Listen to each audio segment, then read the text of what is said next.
সম্মানটা প্রতিটি মানুষের তিলে তিলে রঞ্জন। এটি আইন করে জোর করে সম্মান আদায় করা যায় না। সম্মান আসে কর্মের হাত ধরে।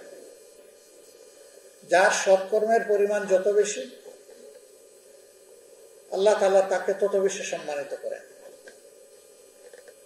আমাদের মেডিকেল পেশায় আমি সূচনায় বলেছি, সবসময় সবচেয়ে দুঃসময়ের সবচেয়ে নিকটের আপনজন হচ্ছেন যারা নার্স, তারা ইভেন ডাক্তাররাও না।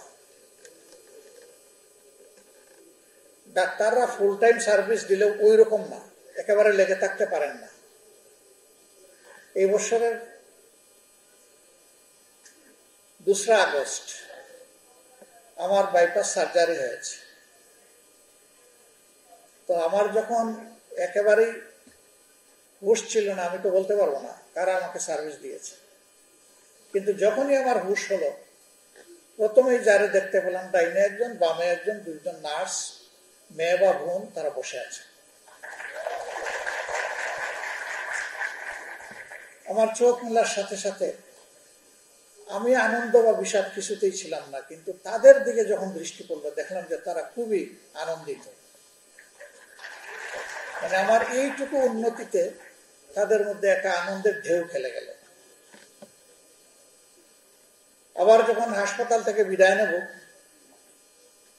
তখনও তারা কাছে এসে ঘিরে, আসলে আমি গুনাহগার মানুষ, একে একে সবাই দোয়া চাইতে শুরু করল। ওই প্রথম যখন আমার চোখ মিলি, তখন আবেগে আমার চোখ দিয়ে পানি আসে না, কারণ আমি জানতাম এটা আমার ন্যাচারাল কোর্স ফর রিকভারি।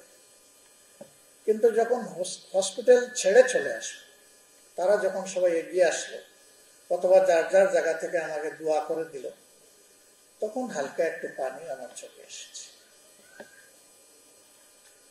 আমি এই 10 দিন যাদের ভালোবাসা এখানে পেয়েছি, তাদের এই আবেগ আপ্লুত অবস্থা দেখে আমার মন সাক্ষী দিল যে এইটা আর্টিফিশিয়াল ছিল না, এটা ছিল তাদের কলিজার ভিতর থেকে।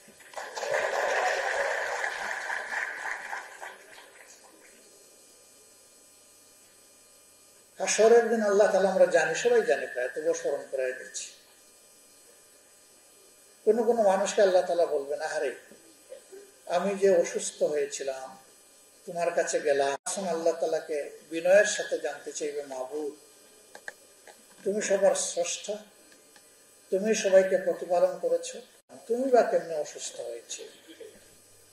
আল্লাহ তাআলা তখন বলবেন, আমি মানে আমার সৃষ্টি, আরেকজন মানুষকে হ্যান্ডেল করো না। যদি সেই দিন আন্তরিকভাবে হ্যান্ডেল করে আসতে, রাইট নাও আমি জাহান্নামের আগুন তোমার, তারা লাইফ লং এই পেশার ইনশাআল্লাহ বেনিফিট এনজয় করবেন, life here and hereafter, দুনিয়ার জীবনে, আখিরাতের জীবনে, 2 জায়গায়। এখানে যারা উপস্থিত আছেন, আমি তাদেরকে অনুরোধ করবো, এটাকে চাকরি হিসাবে নেবেন না, এটাকে সুযোগ হিসাবে গ্রহণ করুন, এবং সুযোগটা আল্লাহ তাআলার পক্ষ থেকে। আপনি একজন পুরুষ, আপনি একজন নারী, জীবনে মানুষের নানাবিধ পেশা আছে, কিন্তু সবগুলা পেশা ওরকম মানুষকে মানুষের কাছে নিয়ে যায় না। আমরা আমাদের দেশে সম্মানের সংস্কৃতি গড়ে তুলতে পারিনি, এটা আমাদের সামগ্রিক সামাজিক ব্যর্থতা।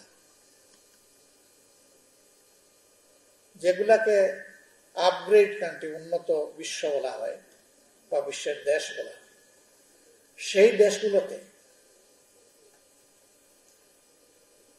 কোনো একটা পরিবারে একজন নার্স আছে,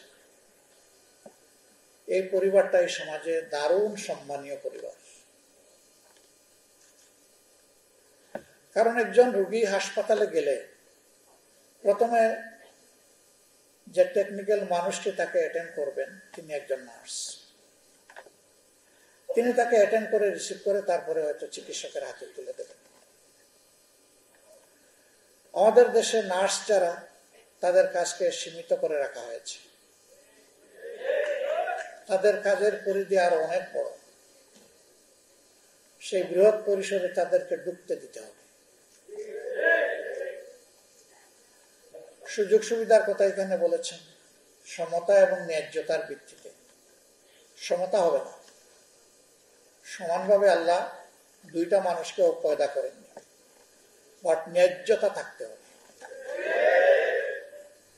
যার যেটুকু পাওনা ইকুয়াল হবে না, কিন্তু ইকুইটি থাকতে হবে, ওইটুকু তাকে দিতেই হবে। যে সমাজ এটা দিতে পারে না, এটা কোনো সভ্য সমাজ হতে পারে না। যেই সমাজ তার নাগরিকদের যোগ্যতার স্বীকৃতি দিতে পারে না, এটি একটি সফল নয়, এটি একটি অসফল বা ব্যর্থ সমাজ।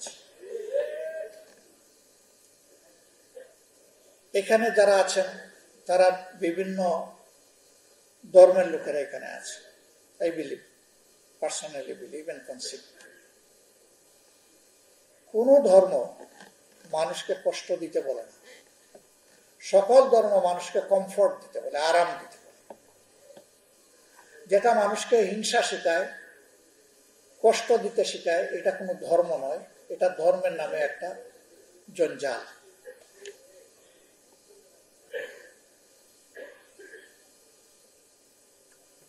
আমরা যদি এটাকে আমাদের ডিভাইন ডিউটি মনে করি, যে আল্লাহর পক্ষ থেকে দেওয়া ডিউটি, তাহলে আমাদের প্রত্যেকটা চিন্তা, কথা এবং কাজ এই ক্ষেত্রে হবে আল্লাহ তাআলার প্রতি আমাদের নিবেদিত ইবাদত। কিন্তু আপনার সেই নিয়ত নাই, আপনি সেবা দিয়ে গেলেন, আপনি ওই বেনিফিট পাবেন না। আপনি নিয়ত করেছেন ওয়াশিংটন যাবেন, আপনাকে ওয়াশিংটনের বাহনেই চড়তে হবে। আপনি যদি জাপানের বাহনে চড়ে বসেন, তাহলে আপনি পশ্চিম দিকে না গিয়ে সোজা পূর্ব দিকে চলে যাবেন। এই জন্য এখানে উপস্থিত যে ধর্মেরই হন না কেন, আমি বলবো এটাকে আপনার ধর্মীয় কর্তব্য হিসাবে গ্রহণ করুন। আপনি ইন্সপায়ার্ড হবেন স্পিরিচুয়ালি, আপনার কাজের গতি বেড়ে যাবে, অনেক লোক হবে বেশি বেনিফিটেড, এবং আপনার প্রত্যেকটা কাজ হবে আন্তরিক। আপনারা সরকারের পক্ষ থেকে কেউ বেতন পান, কেউ পান না। যারা নার্সিং ডিপ্লোমা কিংবা গ্রাজুয়েশন করে বের হন, সাথে সাথে তাদের চাকরি হয় না, অনেকের 10-12 বছর পর্যন্ত ওয়েট করতে হয় চাকরিতে ইন করার জন্য। No problem. সমাজে সরকারি এবং বেসরকারি চাকরির ব্যবধান যদি শেষ করে দেওয়া হয়, তাহলে লোকদের কাছে সরকারি চাকরির আলাদা কোনো আকর্ষণ থাকবে না।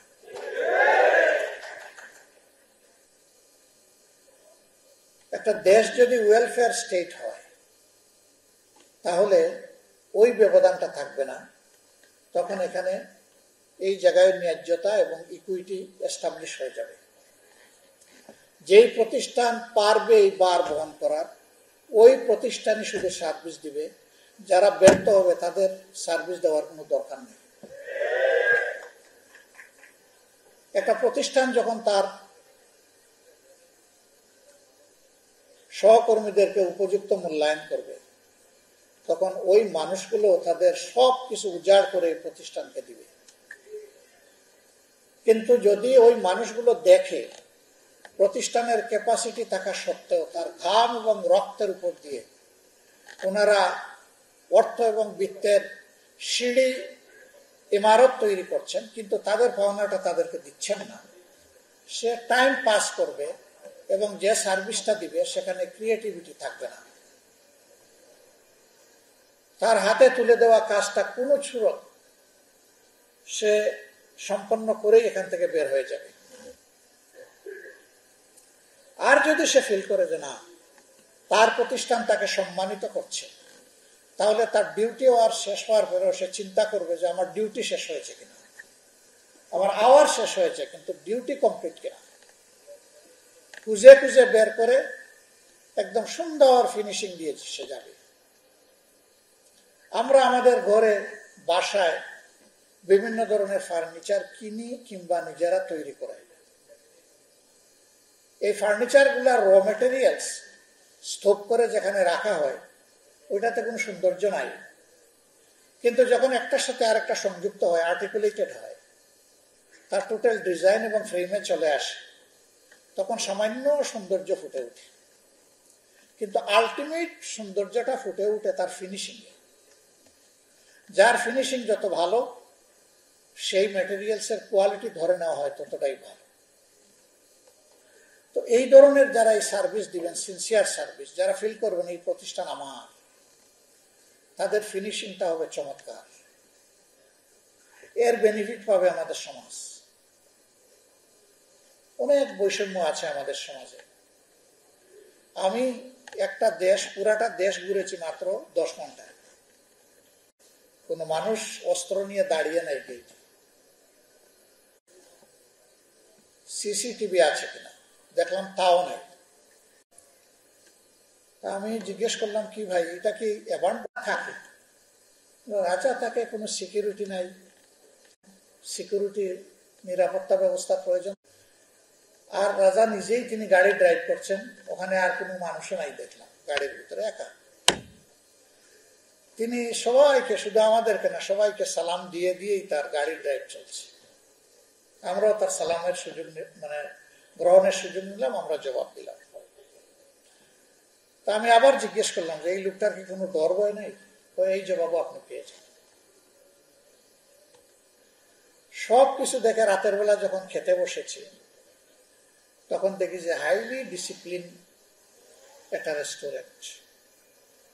সেখানে বিভিন্ন ধর্মের বর্ণের লোকেরা সেখানে কাজ করছে। খাওয়া দাওয়া শেষে আমরা বের হয়ে যখন এয়ারপোর্টে ঢুকবো, তখন তিনি আমাকে একটা প্রশ্ন করলেন যে আপনি তো ছোট্ট একটি দেশ ঘুরালেন, কোথাও কি আপনি ট্রেন লক্ষ্য করেছেন বা ট্রেন লাইন? না তো। কোনো বাস না, কোনো ট্রাম না, কোনো পাবলিক সার্ভিস ট্রান্সপোর্ট না। বললো, আপনার মনে এই প্রশ্ন আসে নাই যে এই দেশের মানুষগুলা চলে কেমনে? আপনি কি ফুটপাতে বিরাট সংখ্যক মানুষের জ্যাম দেখেছেন? না। আমি জিজ্ঞেস করলাম যে এই দেশের পপুলেশন কত? বললো, তা খুব কিছু। তাদের নিজস্ব ম্যান পাওয়ার হচ্ছে 2.5 লাখ, আর এখানে সার্ভিং ফরেনার্স হচ্ছে আরো 3.5 লাখ। এই সব মিলিয়ে 6 লাখ মানুষের এই দেশ। এই জন্য কি রাস্তায় মানুষ হাঁটে না? না। তাহলে কি? বলে যে এখানে every grown up individual has its own car or taxi. No matter he is a foreigner, no matter he is a labor, no matter he is a doctor. তিনি যে কোনো শ্রেণী পেশার হন, অসুবিধা নাই, তার নিজস্ব একটা গাড়ি আছে। আমি জিজ্ঞেস করলাম যে আমাদের দেশের কতজন মানুষ এখানে আছে? সেই সময় তিনি বললেন যে এটা সরকারি হিসাব অনুযায়ী 38,000, তবে একটু বেশি হওয়ার সম্ভব। তাদের কি কার আছে? বলে হ্যাঁ, এভরিওয়ান মেইনটেইনস এ কার। কারে তাদের খরচ যায় না? যায়। এই দেশে যেহেতু পেট্রোল এবং গ্যাসের দেশ, আরো অনেকগুলা মূল্যবান মিনারেলস রিসোর্সের দেশ, এই জন্য পেট্রোলের দাম এখানে খুবই কম। আমাদের দেশের পানির চেয়ে এটার দাম এখানে কম।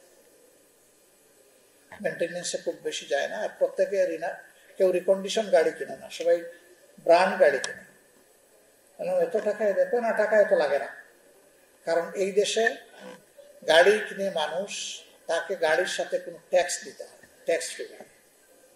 আমাদের তো ট্যাক্স ফ্রি গাড়ি একটা বিশেষ ক্লাস এই সুবিধাটা এনজয় করে ওখানে সবাই। আমি বললাম সবকিছু মানলাম যে এটা একটা ওয়েলফেয়ার কান্ট্রি, নো ডাউট, কিন্তু সব দেশে তো কিছু শত্রু থাকতে পারে। ওনার কি কোনো শত্রু নেই? কয় নাই। কারণ এটার উত্তরটা একটু আপনাকে দিতে হবে। ওই যে দেখেন, এখানে রাজা তার পেটের ভিতরে সবকিছু ঢুকায় না, তার প্রজাদের বা এই দেশে যারা বসবাস করে তাদের পেটের ভিতরে বেশি বেশি করে কিভাবে ঢুকানো যাবে, এটি হচ্ছে রাজার ধান্দা।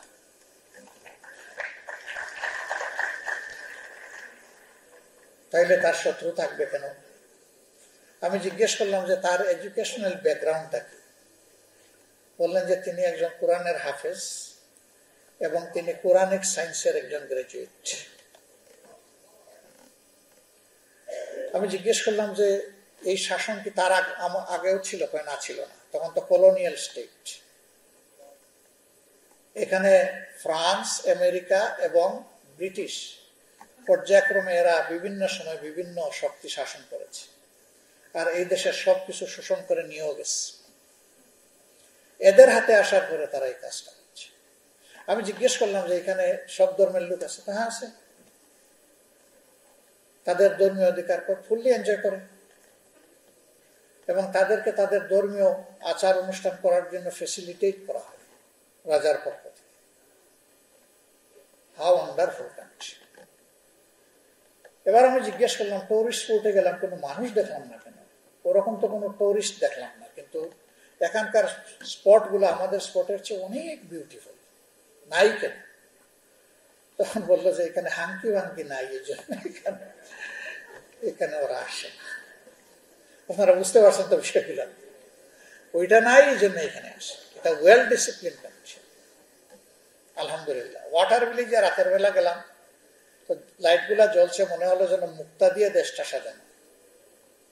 পানির উপরে ভাসমান একটা গ্রাম, সেই গ্রামে স্কুল, মাদ্রাসা, মসজিদ, সেই গ্রামে কলেজ এবং একটা ইউনিভার্সিটি আছে, এমনকি একটা ফুল ফ্লেজেড হসপিটাল আছে বাসনা। খুবই এক্সপেন্সিভ এস্টাবলিশমেন্ট, তাদের সম্পদ আছে করেছে। আমি বললাম যে এটা কি সম্পদের অপচয় নয়? এই খরচকে তো অর্ধেক করে তোমাদের দরকার না হলে গরিব বিশ্বে এটা দান করতে পারত। তোমরা পানির উপরে এদেরকে শুয়াইয়া রাখছো। তখন উনি বলল যে তাদের আদি পেশা ছিল ফিশিং, মাছ ধরা। তারা তাদের এই পেশা ত্যাগ করতে চায়। এই সম্প্রদায় বলেছে পানি আমাদের বন্ধু, পানি আমাদের জীবন, পানিতেই আমরা থাকব। বহু চেষ্টা করা হয়েছে তাদেরকে সমতলে নেওয়ার জন্য, তারা যায় না। তখন রাজা ডিসিশন নিয়েছে তারাও এদেশের নাগরিক, তাদের প্রতি আমাকে দায়িত্ব পালন করতে হবে। এই জন্য ওই পানিতে থাকা যাতে তাদের জন্য কমফোর্টেবল হয়, তাদের ছেলেমেয়েরা যাতে প্রপারলি এডুকেটেড হয় এবং স্কিল হ্যান্ড হয়, এই জন্য এই সমস্ত অ্যারেঞ্জমেন্ট করে দেওয়া হয়েছে। বাংলাদেশটা এমন হলে কেমন হবে? খুব হালকা করে বললেন আলহামদুলিল্লাহ। আমরা এমন একটা বাংলাদেশ চাই, যেই বাংলাদেশে এদেশের সরকার প্রধানকে বুলেট প্রুফ গাড়ির ভিতরে ঢুকে চড়তে হবে না। হাঁটবে, রিক্সায় চড়বে, পাবলিক ট্রান্সপোর্টে উঠবে, যখন যেখানে যেটা মানায় সেইভাবে চলাফেরা করবে। আর সেই চলাফেরা করার সাহস এবং পুঁজি এই শাসককে অবশ্যই সংগ্রহ করতে হবে। ওই যে বলেছে যে এই দেশে তার দুশ্মন থাকবে কেন? সে তো একা তার পেটের ভিতরে সব ঢুকায় না, বরঞ্চ তার পেটে ঢুকানোর আগে নাগরিকদের পেটে কিভাবে ঢুকাবে সেই ধান্দা তার সবসময় আছে। আমরা ওই বাংলাদেশটা দেখতে চাই। এটা একদিনে হবে না। আবার দেখেন, আজকে আমি বক্তব্য দিয়ে যাচ্ছি, যদি 12, 13, 14 এরকম কোনো এক সময় ফেব্রুয়ারি মাসের আগামী বছর ইলেকশন হয়, আপনাদের সবার দয়া মনে করেন আমরা সরকার গঠনের সুযোগ পেলাম, আল্লাহ ভালো জানেন, আল্লাহ ভালো জানেন। তা আপনারা 1 মাস অপেক্ষা করে 2য় মাসের 1ম তারিখে আবার মিছিল নিয়ে বের হবেন না। যেগুলা বলেছিলেন কোথায়, এগুলা দেখি না কেন? আমাদের হাতে আলাদিনের প্রদীপ নাই, কিন্তু আমাদের হাতে 18 কোটি প্রদীপ আছে। আমরা প্রত্যেকটা মানুষকে এক একটা প্রদীপ বানাতে চাই, কাউকে আমরা অন্ধকারে রাখতে চাই। এই জন্য আমাদের প্রথম ফোকাসটাই হবে শিক্ষা এবং স্বাস্থ্যের উপরে। Better education, better nation, better health, better citizen. এই দুইটা মাইনাস করে কোনো সভ্যতা গড়ে উঠতে পারবে না, সামনের দিকে আগাতে পারবে না। এই ফাউন্ডেশনের উপরে ভর করে আমরা সামনে এগোতে চাই। এখন মনে করেন আল্লাহর ইচ্ছা হলো না, আমাদের হাতে এই দেশ পরিচালনার দায়িত্ব আসলো না, তাইলে কি গালে হাত দিয়ে আরো 5 বছরের জন্য অপেক্ষা করবো? নো, আমাদের মিশন অব্যাহত থাকবে। আমরা যা নিজে পারবো করব, যেটা আমাদের আয়ত্তের বাইরে সরকারকে বলবো ইউ ডু দিস, তুমি ভালো কাজ করো, তোমার হাত আমরা শক্তিশালী করবো, তোমাকে সাহায্য করবো। সরকার কথা শুনে না, আওয়াজ দিতেই থাকবো। আর একটা সুযোগের অপেক্ষা করতে থাকবো যে জনগণের মনে আমাদের প্রতি আমাদের কর্মের মাধ্যমে ভালোবাসা যদি তৈরি হয়, নেক্সট টাইম আমরা দেখব। আমরা ধৈর্য হারাবো না। আমরা ট্রেজারি বেঞ্চে অর্থাৎ সরকারি দলে বসতে রাজি, আমরা বিরোধী দলে বসতে রাজি। আমাদের কাছে সরকারি দল বিরোধী দল বড় জিনিস নয়। আমাদের সামনে বড় জিনিস হচ্ছে জনগণের জীবনকে পাল্টে দেওয়ার সংগ্রাম চালিয়ে যাওয়া। এই জীবনটা নিজেরটা আমরা প্রথমে পাল্টাতে চাই, চেষ্টা করছি আমরা। সেদিন ধূমপান বিরোধী একটা সংস্থা আসলো, এই মাসের 20-21 তারিখের দিকে তারা একটা ন্যাশনাল কনভেনশন করবে, আমাকে সেখানে থাকার জন্য অনুরোধ। তো তারা কিছু দাবিনামা 7-8 দফা নিয়ে এসেছে যে আমরা এগুলো ফোকাস করতে চাই। এর মাঝে এক জায়গায় লেখা আছে আইনকে আরো বেশি সুদৃঢ় করতে হবে, মানে এখন যা আছে আরো টাইট, এবং এটার আইনকে প্রয়োগ করে ধূমপান বন্ধ করার দিকে আগাতে হবে। আমি বললাম সে আইন দিয়ে তো ধূমপান বন্ধ হবে না, আইন তো এখনো আছে। পাবলিক স্পেসে কোথাও স্মোকিং করা যাবে না, এটি হচ্ছে বাংলাদেশের বিদ্যমান আইন। কেউ যদি করে 200 টাকা জরিমানা। আপনাদের চোখে কোথাও জরিমানা করতে কাউকে দেখছেন? পাবলিক স্পেসে স্মোকিং করে না? করে। আইন আছে, প্রয়োগ নাই। আমি বললাম যে উদাহরণ আরেকটা আছে পাশাপাশি। বাংলাদেশ জামাতে ইসলামের সাথে প্রাপ্তবয়স্ক নরনারী আছেন 3.5 কোটি। এটা আমাদের যারা স্বাক্ষর দিয়ে একমত পোষণ করে আমাদের সাথে জয়েন করেছেন, এটা তাদের নাম্বার। এর বাইরে যারা ভালোবাসেন, আমাদেরকে সমর্থন করেন, কিন্তু তারা স্বাক্ষর দিয়ে আমাদের সদস্য হওয়ার পূরণ করেন নাই, তারা এই সংখ্যাটা আরো বেশি। তাই আমি বললাম যে আমাদের এই টোটাল ম্যান পাওয়ারের মধ্যে আপনি কাউকে সিগারেটের একটা স্টিক টান দিয়ে ঠুটে নিতে দেখবেন না। একটা মানুষও সিগারেট স্মোকিং করে না, বরঞ্চ এদের সামনে কেউ স্মোকিং করলে এদের মাথা ঝিমঝিম করে। আমরা কিন্তু আইন করি নাই যে এই সংগঠন যারা করবে, আমাদের সাথে যারা সংযুক্ত হবে, তারা কেউ স্মোকিং করতে পারবে না, এই ধরনের কোনো আইন নাই। কেন? মানে তারা দেখছে যে এই সংগঠনের প্রধান থেকে একেবারে সাধারণ সাপোর্টার পর্যন্ত এই ক্ষতিকর জিনিসটা কেউ গ্রহণ করে না, সেবন করে না, পান করে না। ধূমপান থেকে তারা বিরত। এক্সিলেন্ট একটা পরিবেশ, এখানে সে নষ্ট করবে কেন? সে বলে ফেলে দিলাম আমার অতীতের ময়লা, এখন আমিও এই মিছিলে সামিল হয়ে গেলাম, আজকে থেকে আমিও আর স্মোকিং করবো না। তাকে কারো বলতে হয় না, এটা ইমপ্লাইড। এটা এই সৌন্দর্য দেখতে দেখতে সেও এটাতে সংযুক্ত হয়ে যায়। সমাজে আইন করে সবকিছু করা যাবে না, সমাজের নৈতিকতার চাষ করে এই সমাজকে বদলাতে হবে। এই পরিবারের সদস্য হিসাবে আল্লাহ ভালো জানেন, যদি আল্লাহর ফয়সালা, জনগণের ভালোবাসায় আমরা সরকারে যাই, যদি আমি বেঁচে থাকি, যদি আমি সুস্থ থাকি, যদি আল্লাহ তাআলা আমাকে মানসিক সুস্থতাও দিয়ে রাখেন, তাহলে যে তোমরা বিপদ বা জাহান্নামের আগুন থেকে বাঁচতে হলে প্রথমে নিজেকে বাঁচাও, তারপরে তোমার নিকটজনকে বাঁচাও। ইনশাআল্লাহ আমি আমার নিকটজনকে ভুলব না।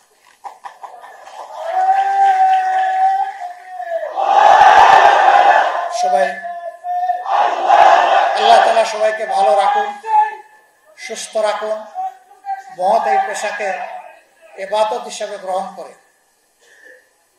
পুরা জীবন ভর আমরা যেন করে যেতে পারি। আল্লাহ তাআলা আমাদেরকে সেই তৌফিক দান করুন। এই জাতি যেন একদিন বুঝতে পারে এরাই আমাদের প্রিয়তম, এরাই আমাদের আপনজন। আসসালামু আলাইকুম ওয়া রাহমাতুল্লাহ। আমাদের বিভাগীয় সমাবেশ আছে, সেখানে যোগদান। এই জন্য পুরা সময় জুড়ে আপনাদের সাথে থাকতে পারলাম না বলে একটু অতৃপ্তি নিয়ে আমাকে বাধ্য হয়ে চলে যেতে হচ্ছে। এরপরে আরো অনেক গুরুত্বপূর্ণ ব্যক্তিবর্গ আছেন, তারা অনেক ভ্যালু কথা বলবেন, তাদের এক্সপিরিয়েন্স থেকে বলবেন। আমি পুরা সময়টা আপনাদেরকে এনজয় করার জন্য আহ্বান জানিয়ে এবং আমাকে অগ্রিম চলে যাওয়ার অনুমতি দেওয়ার জন্য অনুরোধ জানিয়ে আমি বিদায় নিচ্ছি।